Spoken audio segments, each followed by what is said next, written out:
Olá pessoal, tudo bem? Meu nome é Thiago, Proxação dos Sócios aqui da Capitalismo, que é uma empresa de análise e recomendações de investimentos, e hoje vamos falar um pouco sobre fundos imobiliários, sobre ações boas pagadoras de dividendos, né? Nós recebemos algumas dúvidas nos últimos dias no nosso Instagram, no WhatsApp, por e-mail também, em função de alguns estudos que saíram falando desse bom momento, né, para comprar aqueles ativos que são bons geradores de renda, tá?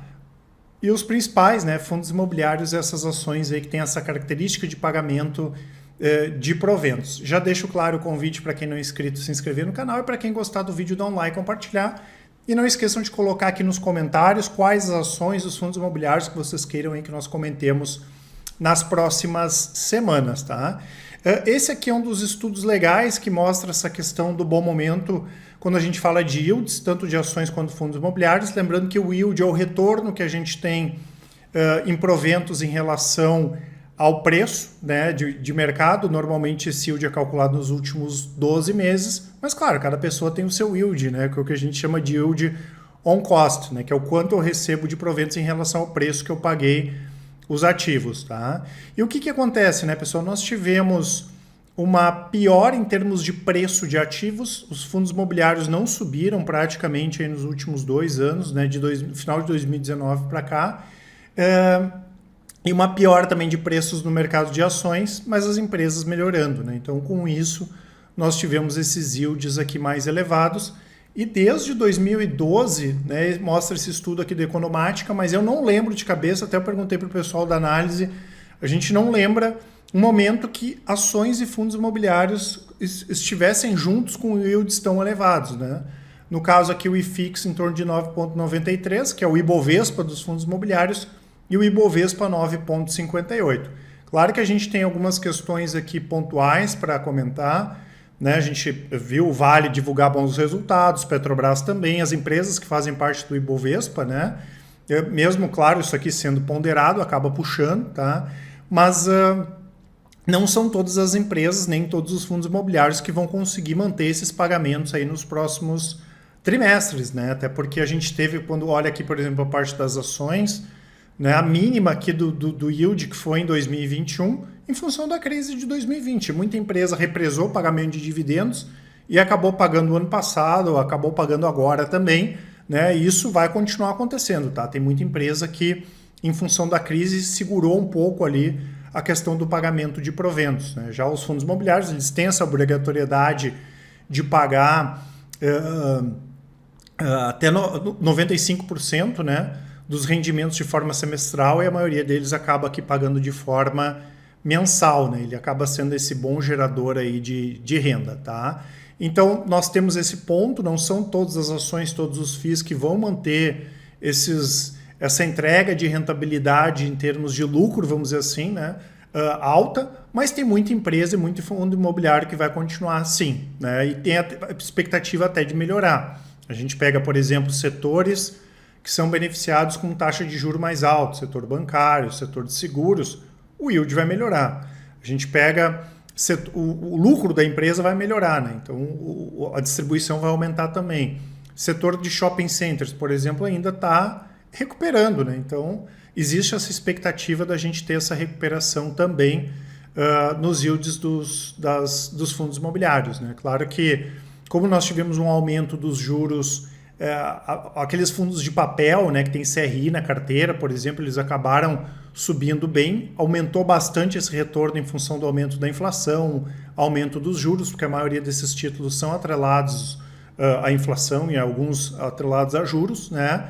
Porém, a gente não pode esquecer que hoje é um momento bom, porque se o juro e a inflação continuam subindo, por exemplo, esses títulos, né, eles continuam pagando uma parte boa, porque um percentual bom, né? Porque a maioria deles sendo atrelado à inflação, eles pagam, por exemplo, IPCA mais 5.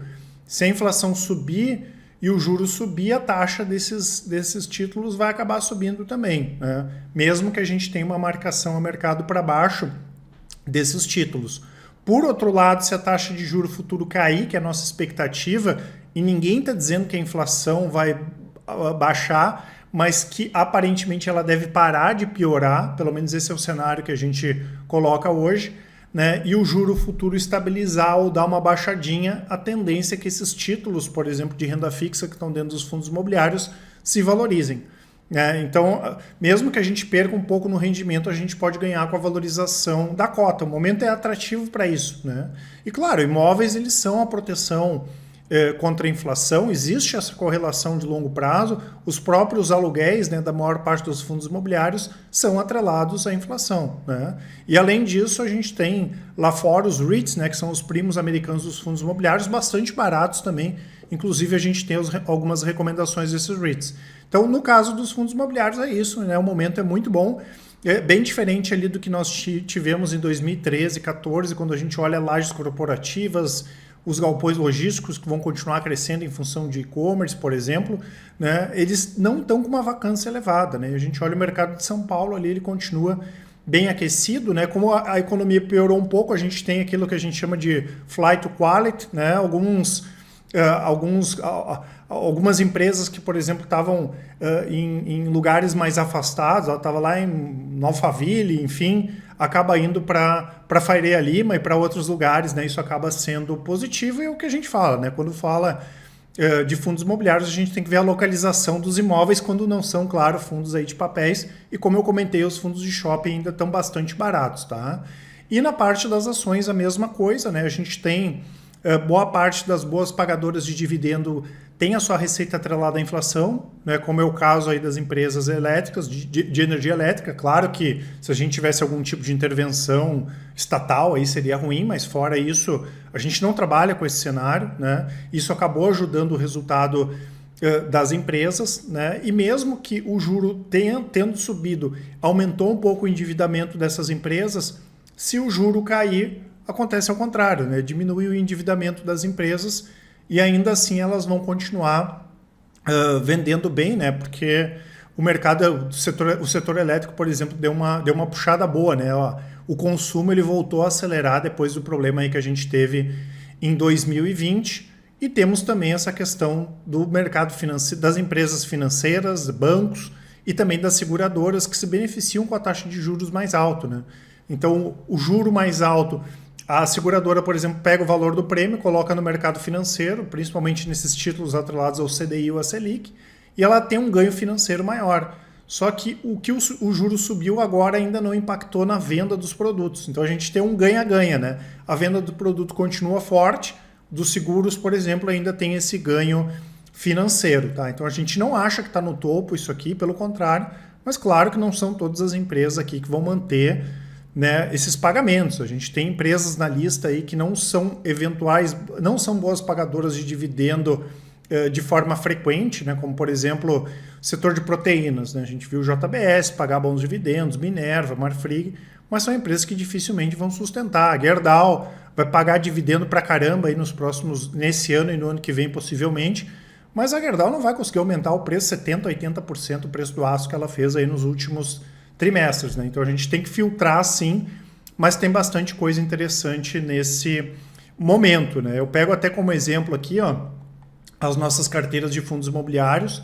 Aqui tem a carteira de fundos imobiliários e REITs contra o IFIX.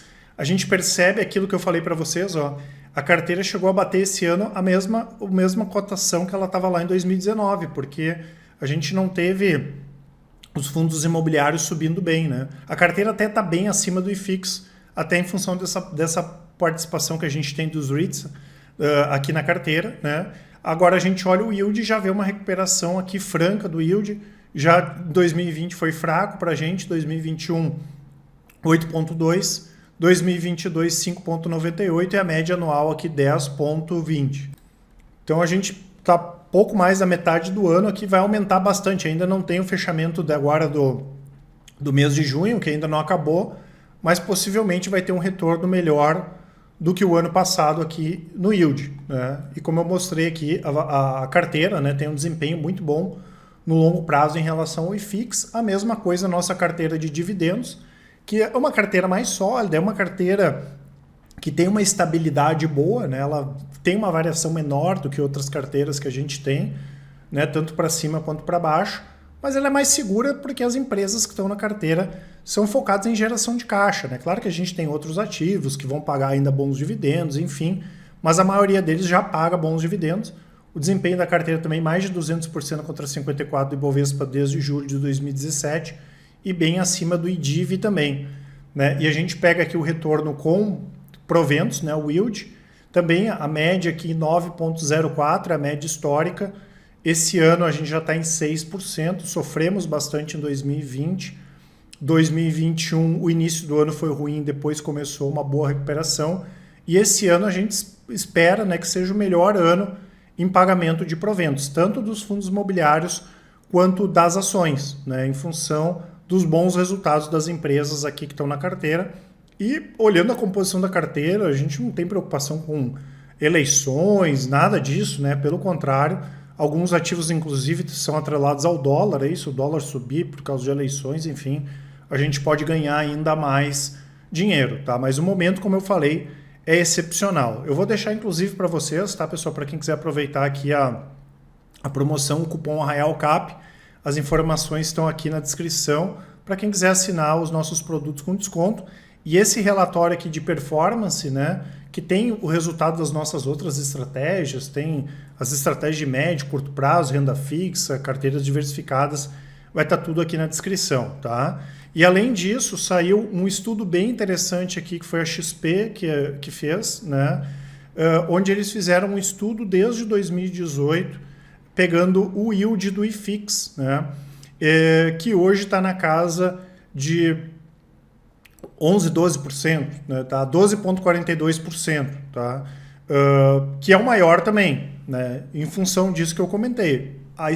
Os preços dos fundos imobiliários estão estáveis e os fundos imobiliários estão com maiores rendimentos, né? Então isso faz com que o yield aumente.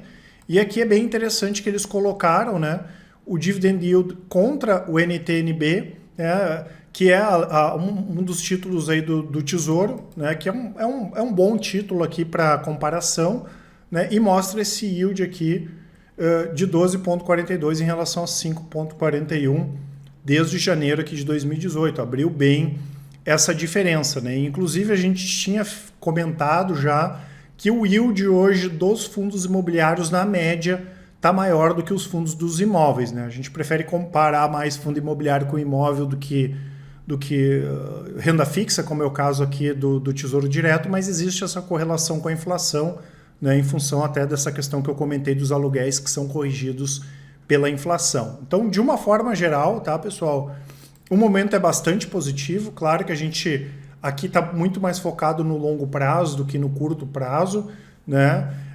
Mas é um momento bom, né, tanto para fundos imobiliários quanto para dividendos.